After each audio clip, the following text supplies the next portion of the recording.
The envelope felt heavier than it should have. Maybe it was my gut instinct screaming at me, or maybe it was the weight of what I already suspected, that the HOA was up to something. I stood by my mailbox, flipping the letter over in my hands before finally tearing it open. Dear Mr. Jackson, after review of community boundaries, your back acre has been reclassified as common property under HOA jurisdiction. Please remove all personal belongings from the area before upcoming development projects begin. The words blurred for a moment. My breath caught in my throat. That land, my land, had been in my family for 3 generations. My grandfather had fished in that creek. My father had built my childhood treehouse there. And now the HOA thought they could just claim it with a single piece of paper? I stormed back into the house, my fingers gripping the letter so tightly it crumpled in my hands. I reread it 3 times, looking for a loophole, a mistake, something that made this less real. But the official letterhead and cold, bureaucratic language were all too clear. Without wasting another second, I grabbed my truck keys and headed for Eleanor Winter's house. Eleanor Winters was the HOA president, and she wore that title like a badge of nobility. Her house was pristine, trimmed hedges, perfect flower beds, a driveway that looked as if it had never seen a tire mark. She lived as if the entire neighborhood was her personal kingdom. When she opened the door, she was dressed in expensive workout clothes, sipping from a green smoothie. Her expression barely masked her irritation. "David," she said, smiling, but her eyes were ice. "Something wrong." I held up the letter. What the hell is this?" She glanced at it, barely feigning interest, and sighed. "Oh, that? Yes, the board recently approved boundary corrections. Your grandfather's old hand-drawn maps were incorrect, and our professional survey showed that the back acre actually belongs to the community." I gritted my teeth. "I've been paying taxes on that land for 15 years. You can't just—" "The HOA bylaws allow for property corrections when necessary," she interrupted smoothly. "And we've determined that your lot extends beyond what was properly designated. This is a wonderful opportunity, really." "Opportunity?" Eleanor's lips curved in that smug way that made my fists itch. "Yes, we're planning a beautiful resort-style pool and leisure center. It'll be a fantastic upgrade for the neighborhood. You'll benefit, too. Property values will skyrocket." I scoffed. "You're stealing my land and calling an upgrade?" Her eyes flickered with irritation. "I suggest you take some time to process this, David. The community is changing, and not everyone resists change. In fact, Tyler and Samantha Morgan are hosting a neighborhood gathering tonight. You should come. It might help you adjust." My jaw clenched. The Morgans. That explained a lot. Without another word, I turned and walked away. As I climbed into my truck, I noticed something.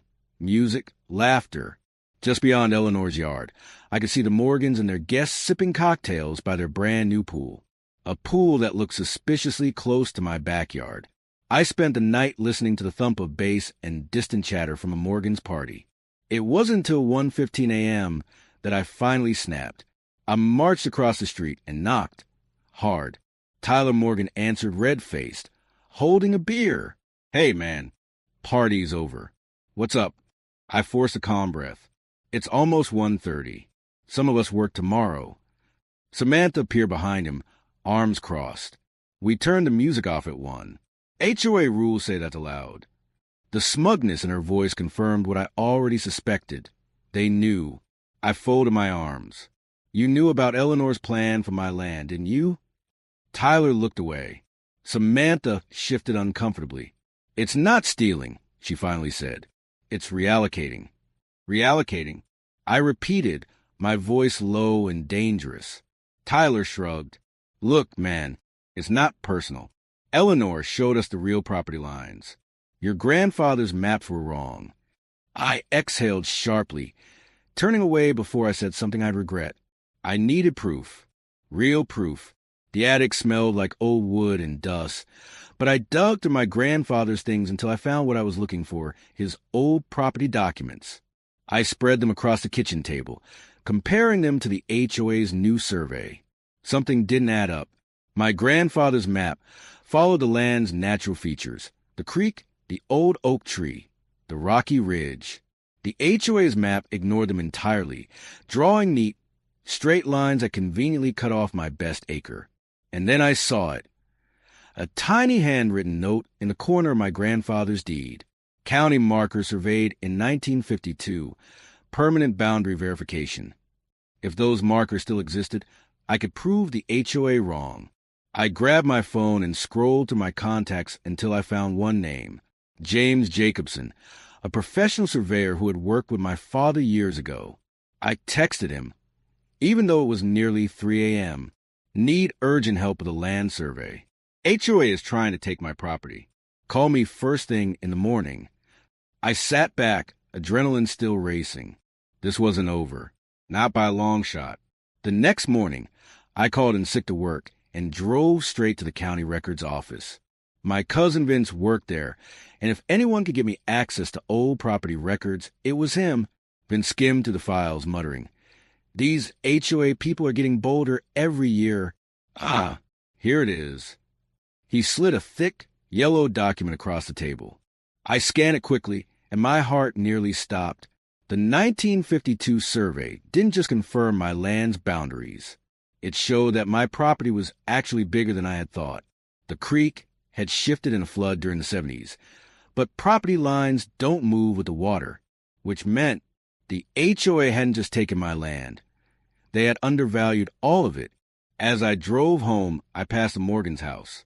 Workers were setting up an even bigger speaker system by their pool. Tyler waved as if nothing had happened. I gripped the steering wheel. They had no idea what was coming. By the time Jacobson pulled into my driveway that afternoon, the pieces were already shifting into place. "Let's find those markers," he said, stepping out his truck with a quiet confidence that steadied my racing thoughts. We started in the corner behind the shed. Dense overgrowth covered most of the ground. But Jacobson had brought a powerful metal detector and a sharp eye. Within 20 minutes, we hit the first one. A soft beep, then the hollow scrape of metal beneath the dirt. Jacobson knelt, brushing away soil until a rusted but unmistakable iron stake emerged from the earth. His brow furrowed. "This isn't just a property marker. It's official. County Standard 1952. He showed me the faint markings etched into the metal, exactly what the deed had described. We found 2 more markers by sundown, each confirming what I already suspected. The HOA survey was garbage, likely engineered to fit Eleanor's plans, not the law. But Jacobson paused near a rocky ridge just beyond the old oak tree. "You ever notice anything odd about this spot?" he asked, crouching and examining the earth. I shook my head. "Just an old hill. Grandpa said he found arrowheads around here when he was a kid." Jacobson glanced up. "That's no coincidence. This ridge matches a geological note I saw in the county archives, a potential archaeological site, flagged in the 1950s. Native American artifacts were reported here." A memory flickered. Grandpa showing me an odd sharp pottery once, saying it came from the old ridge. I thought it was just a story. What does that mean legally? Jacobson stood, brushing his hands clean. "If we can prove it's significant, you might be sitting on a protected historical site." I stared at the ridge, my mind already racing ahead. If I played this right, the HOA wouldn't just lose their resort. They'd never be allowed to touch the land again. That night, I didn't sleep. I planned. I spent hours drafting diagrams, reviewing old documents, and cataloging every marker we'd uncovered. I printed high-resolution maps, took time-stamped photos, and even installed 2 trail cams near the property line, just in case Eleanor tried anything shady. The next morning, a knock at the door startled me. Rose stood there, holding a casserole dish wrapped in foil. "I figured you hadn't eaten," she said, then eyed the maps covering my kitchen table. I invited her in, and as she set the dish down, she walked over to the documents, adjusting her glasses. "Your grandfather will be proud," she said softly. "He fought for this land, too?" Rose nodded. "In '89, the HOA tried the same thing with the Hendersons. Your grandfather stopped them cold, with those same boundary markers. He made sure they were recorded at both the county and state level." My jaw tightened. Why didn't anyone stop Eleanor now? Because she's more dangerous than most. She's well-connected, and she's careful, but not careful enough. She tapped a corner of the map. This ridge could change everything. If you can get it classified as historically significant, she won't just be defeated. She'll be boxed in legally. I met her eyes. I need help making that happen. I've got friends at the County Historical Society, she said with a wink, and I still know how to write a preservation request. We spent hours crafting a preliminary report. By the end of the day, Rose had emailed it to her contacts, and I had submitted an official notice of pending historical review to the county planning office. Let Eleanor break ground now. I'd baited the hook. All that remained was for her to bite.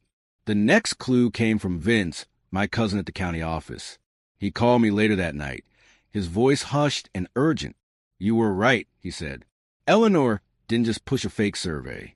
She's got skin in the game." "What do you mean?" "She and her husband set up an LLC 2 months ago, Ridgeline Development Partners. Guess what property they just purchased?" My heart pounded. "What?" "The vacant lot right next to yours. The same one that would skyrocket in value if a luxury pool and cabana bar appeared next door." I sat down, stunned. "So this whole community upgrade, it's a real estate scam?" "Bigger than that," Vince replied. "They've already drafted proposals to rezone the neighborhood for short-term vacation rentals. The resort was just the first domino." I hung up, furious, but also focused. Now I had a motive, a trail, and a reason for the community to care. But first, I needed hard proof. I contacted Maria, the director of the local historical society. My mother had volunteered there for years, and I hoped her legacy would carry some weight. Maria welcomed me like an old friend.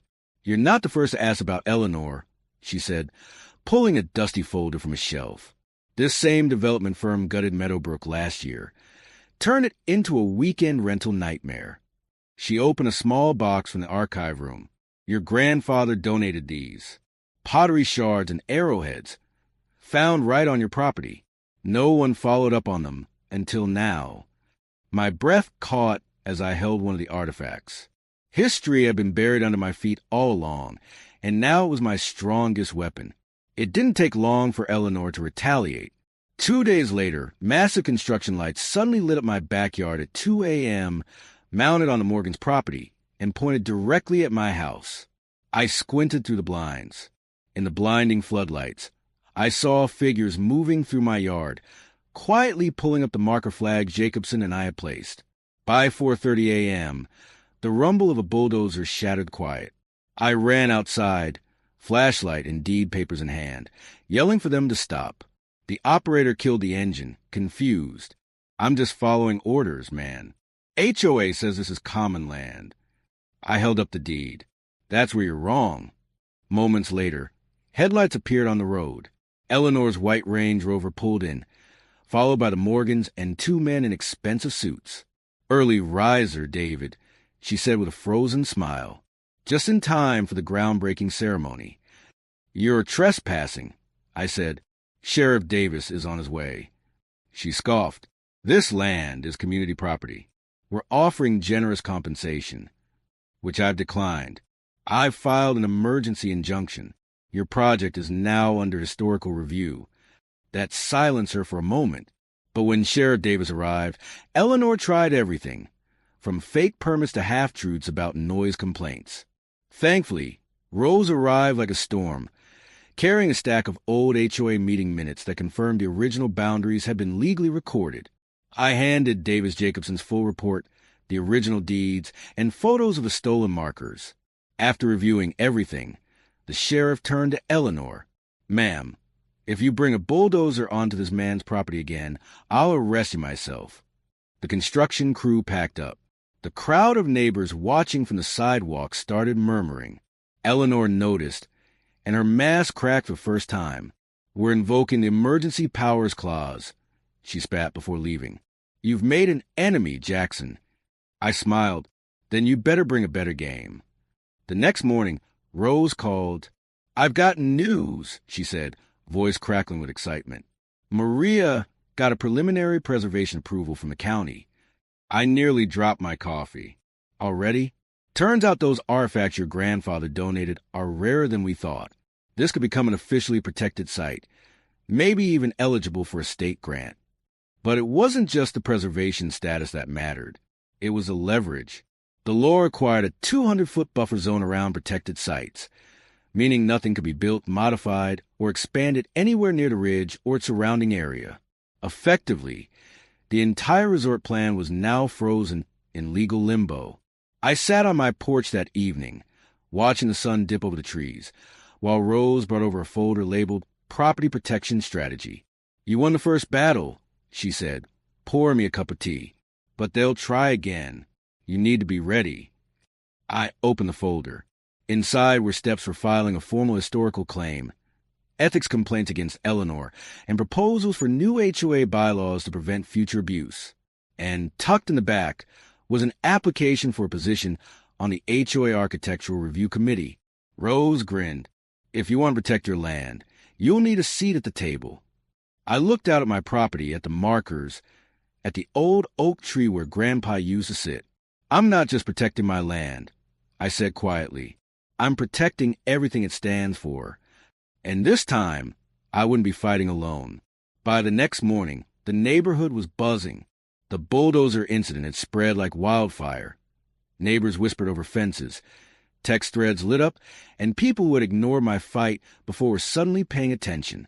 Rose, ever the strategist, had been quietly gathering allies. "People are seeing the cracks in Eleanor's empire," she told me over coffee on my porch. "The Morgans are spooked. Diana Chun from the HOA board, she's asking questions. Even some of Eleanor's closest supporters are starting to doubt her. But I knew Eleanor. She wouldn't go down without a fight. And I was right. That afternoon, a new email hit the community inbox. Urgent. Special HOA meeting tomorrow at 7 a.m. to discuss recent property disputes and invoke emergency authority for community improvements. Emergency authority? Eleanor was making her move. I set down my coffee. So was I. The next morning, I arrived at the HOA meeting early, but Eleanor had started without me. And as we all know, she was saying from the podium, her voice laced with forced sympathy, recent events have caused disruptions in our beautiful neighborhood. Certain individuals have made claims that threaten our shared vision. That's why today, the board will vote on invoking the Emergency Powers Clause to move forward with community improvements without unnecessary delays. I stepped forward. Before you vote, the community deserves the truth. Murmurs rippled through the room. Eleanor's jaw tightened. "Mr. Jackson, this meeting is for board members." Funny, I cut in, placing 3 documents on the table, because I have evidence that concerns everyone here. I unfolded the first document. Here's the 1952 county survey, proving my land was illegally reclassified. I placed the second document beside it. This is a conflict of interest report, showing Eleanor and her husband's company, Ridgeline Development Partners, stood to profit from this community upgrade. Gasps, a ripple of whispers, and then I placed the final piece of evidence, the official letter from the County Preservation Office. "And this," I said, my voice ringing out, "is a preliminary approval for historical site protection, meaning that by law no resort pool or structure can ever be built on my land." Silence. Eleanor's face drained of color. Diana Chun, one of the board members, stood up slowly. "Eleanor, you never told us about the development company, or that you'd already purchased land next to the proposed project," I added, driving the point home. Tyler Morgan, shifting nervously in the front row, raised his hand. "Is this true?" Eleanor's voice wavered. "This is just a miscommunication." Diana shook her head. "No, it's fraud." The board erupted. Questions flew from every direction. Did you forge a property survey? Did you lie about the land reclassification? Did you plan to turn our neighborhood into vacation rentals? For the first time, Eleanor had no control. "This meeting is adjourned," she snapped, slamming the gavel. But no one moved.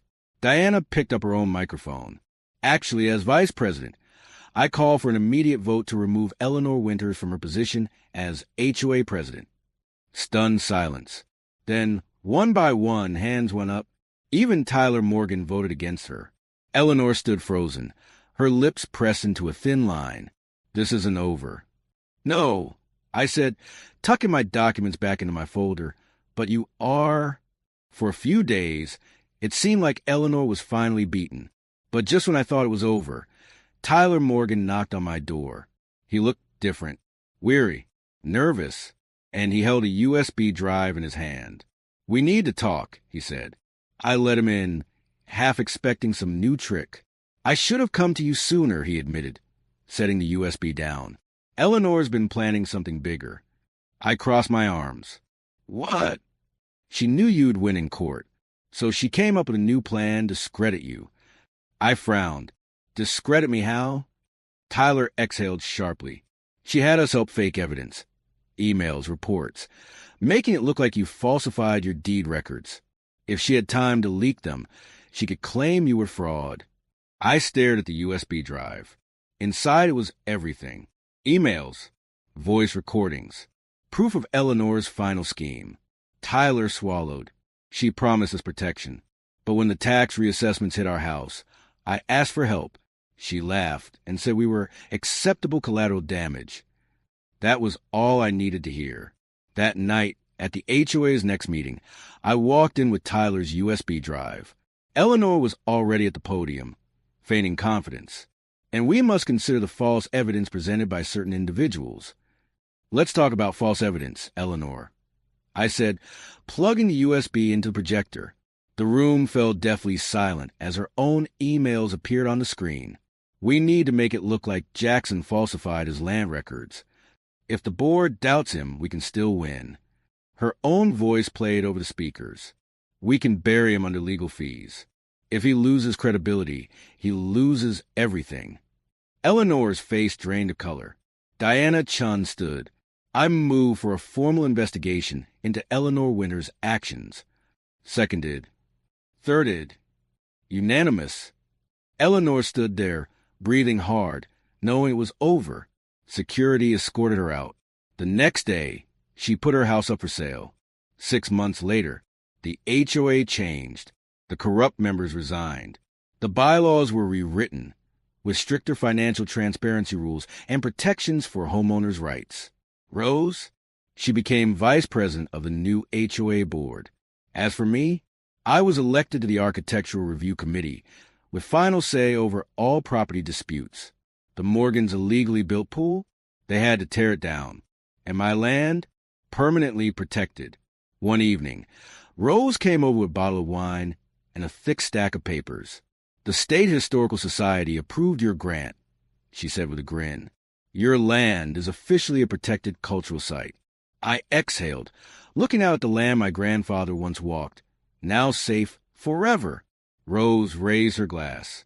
To patience. I clinked my glass against hers. And to making sure no one like Eleanor ever pulls this again. Greed blinds people to the traps they step into. Fighting smart beats fighting hard. The best revenge? Winning with the truth. Eleanor took the bait perfectly. And now, she'd never get a second chance.